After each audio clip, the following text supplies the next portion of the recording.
Assalamualaikum warahmatullahi wabarakatuh. Yang saya hormati Bapak Dr. Hardianto Janji SHMH selaku dosen pemangku mata kuliah tindak pidana tertentu.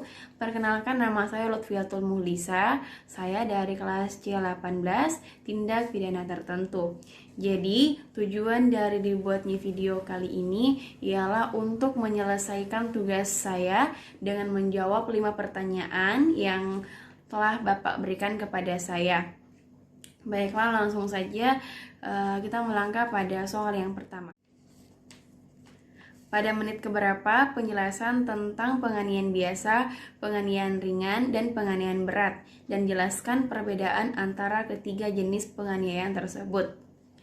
Baiklah, jadi pembahasan tentang penganiayaan biasa, penganiayaan ringan, dan penganiayaan berat itu dibahas pada menit ke-9 lewat 24 detik. Adapun perbedaan dari ketiga bentuk penganiayaan ini yaitu yang pertama, penganiayaan biasa yaitu suatu tindakan hukum yang bersumber kepada kesengajaan. Dasar hukumnya dapat kita lihat pada pasal 351 KUHP. Kemudian yang kedua, penganiayaan ringan. Ketika perbuatan tersebut tidak menjadikan korbannya sakit atau menghalangi untuk melakukan pekerjaannya. Dasar hukumnya dapat kita lihat pada pasal 352 pada KUHP.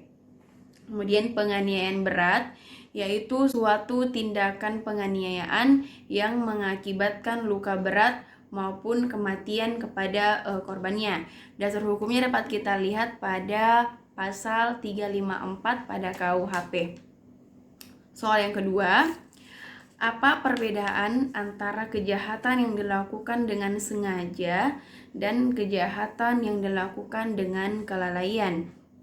Baiklah, pada kejahatan yang dilakukan dengan sengaja itu ada niat buruk untuk melakukan kejahatan itu, dan si petindak ini dapat membayangkan bagaimana dan apa yang terjadi ketika ia melakukan penganiayaan tersebut kepada si korban.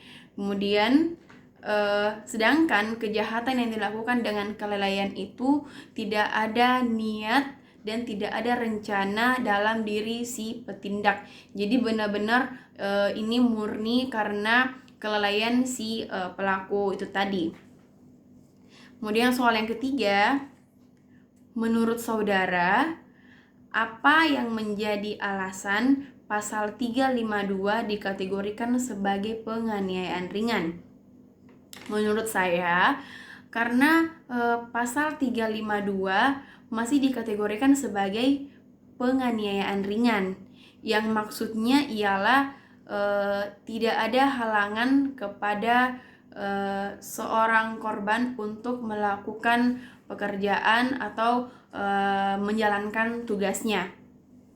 Soal yang keempat, mengapa percobaan pada pasal 351 dan 352 tidak dipidana?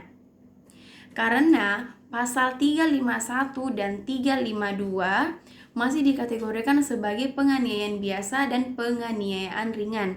Artinya ialah kedua percobaan ini itu tidak menimbulkan luka berat maupun kematian kepada si korbannya. Soal yang kelima, apa makna dari perlindungan terhadap kejahatan terhadap tubuh? Ialah memberikan perlindungan kepastian hukum dari perbuatan yang dapat menimbulkan sakit atau luka, bahkan menimbulkan kematian. Baiklah, itulah tadi 5 jawaban saya dari soal yang telah diberikan. Lebih dan kurangnya mohon dimaafkan. Wabillahi taufiq wal hidayah. Wassalamualaikum warahmatullahi wabarakatuh.